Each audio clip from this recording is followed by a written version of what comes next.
Yes, అది west Bengal situation. ఒక్కసారి పుదుచ్చేరి వెళ్దాం. పుదుచ్చేరిలో కూడా అక్కడ మోడీ డ్యాన్సే కనపడుతోంది. మోడీ అంటే బీజేపీ ఆధ్వర్యంలో ఉన్న అక్కడ ఎన్డీఏనే అక్కడ విజయం సాధిస్తుంది. సో ఎన్ఆర్ కాంగ్రెస్ని లీడ్ చేస్తున్న ఎన్ఆర్ రంగస్వామి ఆయన మరోసారి సీఎం కాబోతున్నారు. ఆల్రెడీ సిట్టింగ్ సీఎం కూడా ఆయనే. బీజేపీ అలయన్స్తో ఆయన ఆల్రెడీ మరోసారి సీఎం కాబోతూ ఉన్నారు. సో ఈసారి మన తెలుగు వ్యక్తి మల్లాడి కృష్ణారావు మరోసారి మంత్రి అయ్యే అవకాశం ఉంటుంది. ఎందుకంటే ఎన్ఆర్ కాంగ్రెస్ తరఫునే మన యానాం గోదావరి జిల్లాలో మనతో పాటు కలిసిపోయి ఉన్న పుదుచ్చేరి రాష్ట్రానికి చెందిన నియోజకవర్గం. సో యానాంలో ప్రస్తుతం మల్లాడి కృష్ణారావు ఈసారి గెలవబోతున్నారు. లాస్ట్ టైం గెలిచిన అశోక్ను ఓడించి ఈసారి మల్లాడి కృష్ణారావు మరోసారి విజయం సాధించబోతూ ఉన్నారు. సో దానికి సంబంధించి ప్రెజెంట్ అప్డేట్స్ ఏమున్నాయి సుజాత? అశోక్, పుదుచ్చేరిలో 30 నియోజకవర్గాలు ఉంటాయి. అందులో 30లో కనీసము 20 వస్తాయని చెప్పేసి ఎగ్జిట్ పోల్స్ అన్ని ఎన్డీఏ కూటమికి చెప్పాయి. ఎగ్జాక్ట్గా ఇప్పుడు అదే జరుగుతుంది. ప్రజెంట్ ఇటు ఎన్డీఏ కూటమిలో 14 సీట్లు ముందంచులో ఉంది. అటు కాంగ్రెస్ 5 స్థానాల్లో ఉంది. ఇతరులు 4. అంటే కేవలం ఇంకా 7 సీట్లు మిగిలి ఉన్నాయి. ఈ 7 సీట్లలో కనీసం ఎన్డీఏ కూటమికి మరో 3 దక్కినా కూడా అప్పటికి 17 అవుతుంది. ఇంతకుముందు మాట్లాడుకున్నట్టు లెఫ్టినెంట్ గవర్నర్ చేతిలో 3 ఉన్నాయి. మొత్తం ఆల్మోస్ట్ 22 అంటే మ్యాజిక్ ఫిగర్ని కూడా క్రాస్ అయ్యేటువంటి అవకాశం చాలా స్పష్టంగా కనిపిస్తుంది. మీరు అన్నారు ఇప్పటికే రంగస్వామి గతంలో సీఎంగా పనిచేశారు. ఈసారి 5వ సీఎంగా ప్రమాణ స్వీకారం చేయబోతున్నారు. అయితే ప్రత్యేక రాష్ట్ర హోదా గురించి మొదటి నుంచి అపోజిషన్ పార్టీ కొంత ఓట్లను చీల్చే ప్రయత్నం చేసింది. కానీ ఎక్కడా వాళ్ళు అనుకున్నటువంటి vote bank చీల్చలేదు.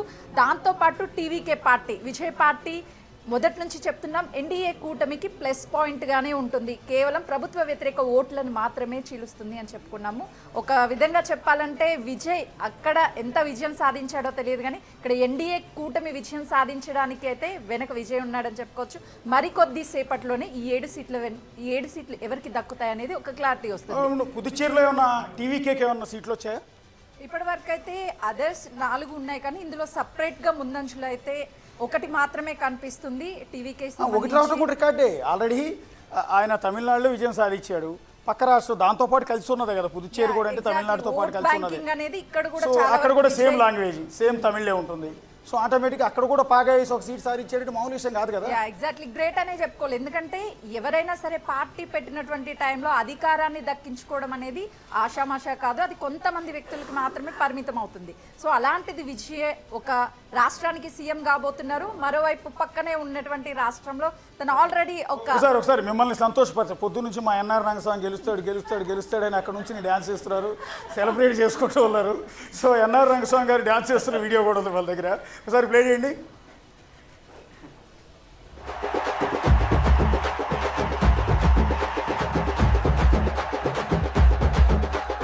Thank you all. Jai Hind. Long live our leader. We did it.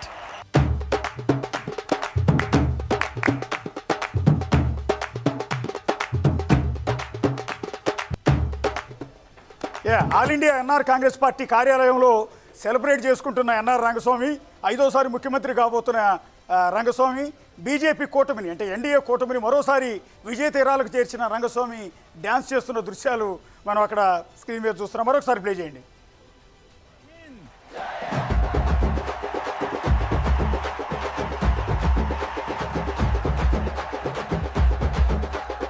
Thank you all. Jai Hind.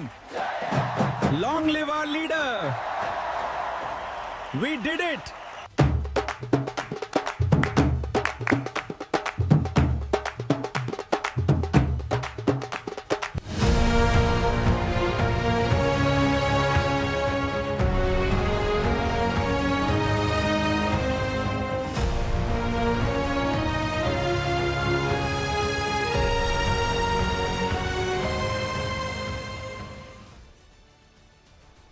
Yes, NR Rangaswamy celebrations మనం ఇక్కడ చూసాం. సుజాత ఏం చెప్తారు? అంటే మీ గురువు గారు, మీరు ఆశించిన, మీరు గెలవాలనుకున్న రంగస్వామి గారు మరీ గెలుస్తున్నారు.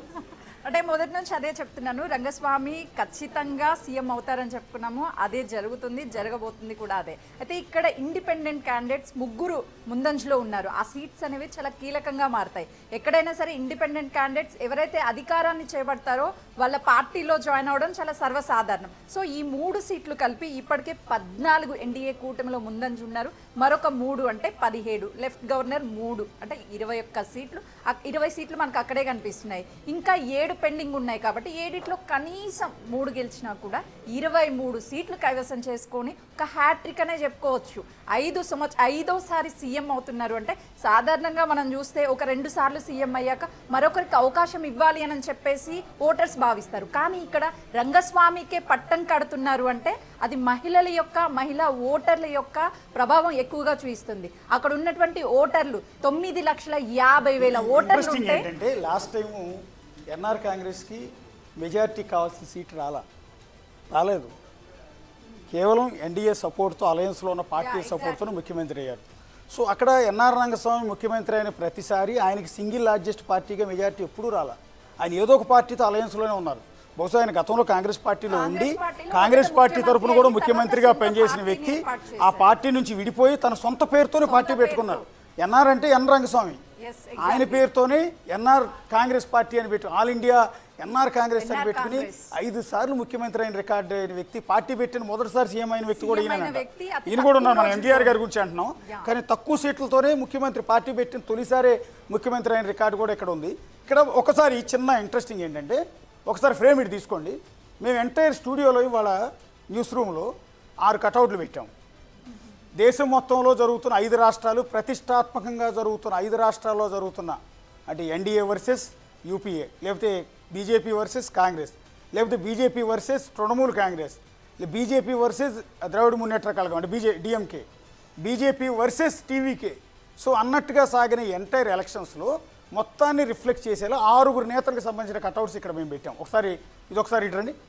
విజయ్ ప్రస్తుతం ఎవరు హ్యాపీగా ఉన్నారు, ఎవరు డల్గా ఉన్నారు అనేది ఒకసారి చూసుకుంటే ప్రస్తుతం విజయ్ ఈయన ఇండియాలో ద మోస్ట్ హ్యాపీయెస్ట్ పర్సన్ ఎవరు ఉన్నారంటే విజయ్.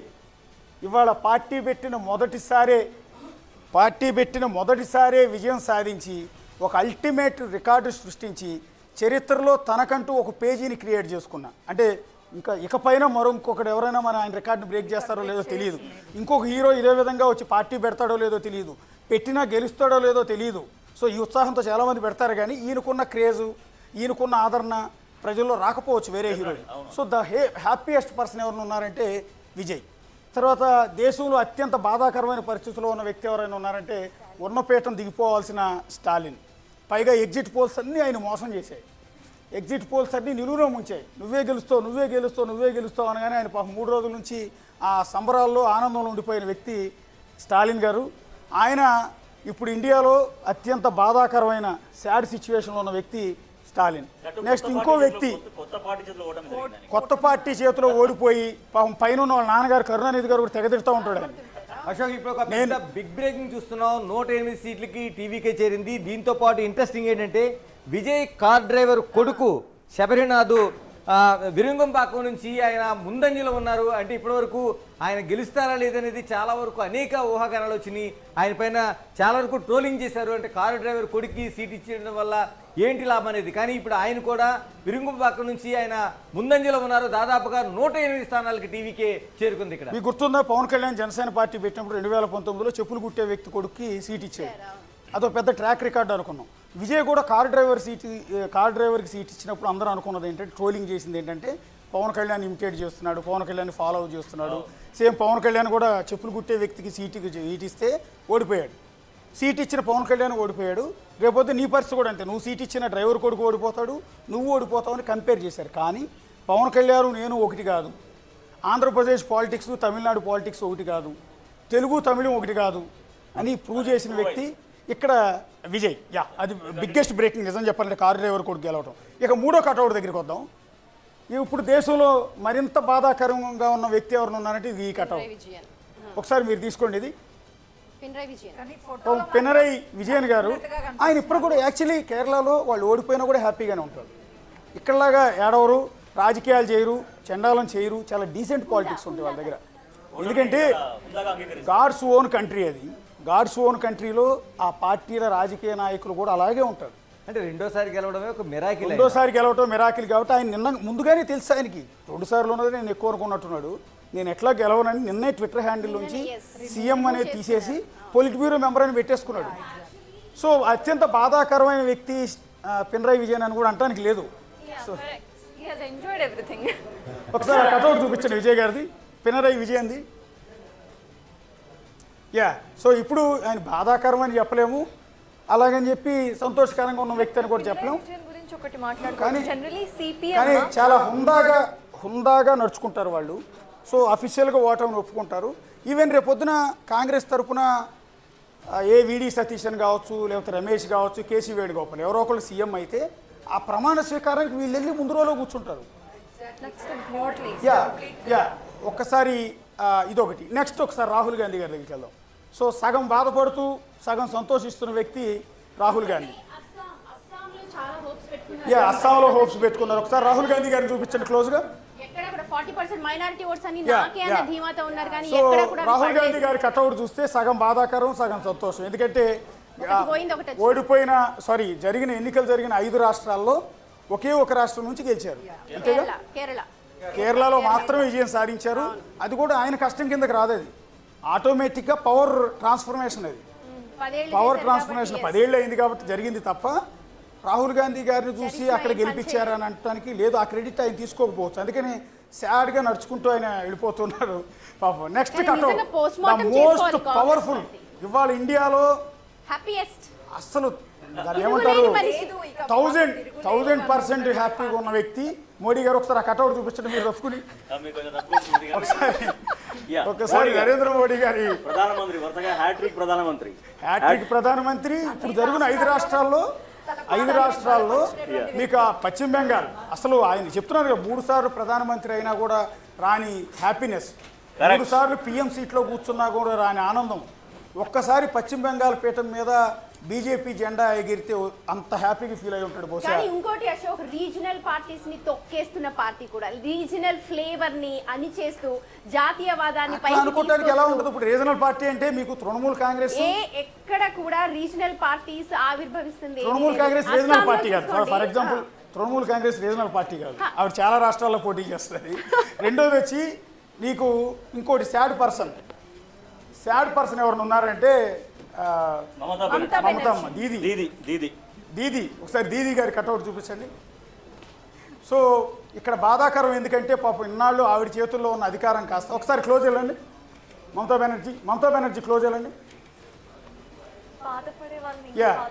సో మమతా బెనర్జీ చాలా ఉత్సాహంగా నుంచున్నారు మన కటౌట్లో. అయితే చేయి పైకెత్తి నేనే గెలుస్తున్నానని అభయహస్తం చూపిస్తూ ఉన్నారు. పాపం దిగులుగా ఇవాళ వెళ్ళిపోతూ ఉన్నారు. కానీ ఎలక్షన్ ఓటింగ్ రోజు నుంచి ఆవిడ సింగిల్ అయిపోయారు. ఆ రోజు భవానీపూర్ లో ఆవిడ సింగిల్ గా కూర్చోటి దగ్గర నుంచి అశోక్ అతిపెద్ద బిగ్ బ్రేకింగ్ చూస్తున్నాం. టీవీకే దాదాపు 112 స్థానాలకి ఎగబాకింది. విజయ్ ఇంకా ప్రభుత్వాన్ని ఏర్పాటు చేయడమే తరువైనట్టు కనిపిస్తుంది. 112 స్థానాలంటే కేవలం మరో 6 స్థానాల్లో మ్యాజిక్ ఫిగర్ ని సొంతం చేసుకునే అవకాశం కనిపిస్తుంది. అంటే మరో గట్టిగా చూస్తే 6 స్థానాలు మ్యాజిక్ ఫిగర్ దగ్గరే చేరుతుంది. అంటే విజయ్ సింగిల్ లార్జెస్ట్ పార్టీగా వెళ్ళబోతున్నారు. ఏదైతే అంచనాలకు తలకిందులు చేస్తూ అంటే యాక్సిస్ మై ఇండియా ఇచ్చిన ఫలితాలు ఏవైతే ఉన్నాయో, ఎగ్జిట్ పోల్స్ ఏవైతే ఉన్నాయో ఎగ్జాక్ట్ పోల్స్ గా రాబోతున్నాయి అనేది ఖచ్చితంగా మనకు కనిపిస్తోంది. ఇక్కడ ఒకటి పశ్చిమ బెంగాల్ గురించి మాట్లాడితే ఇక్కడ దీది రాజేష్ ఒకసారి కేరళలో కేసీ వేణుగోపాల్ యూడిఎఫ్ లీడర్లంతా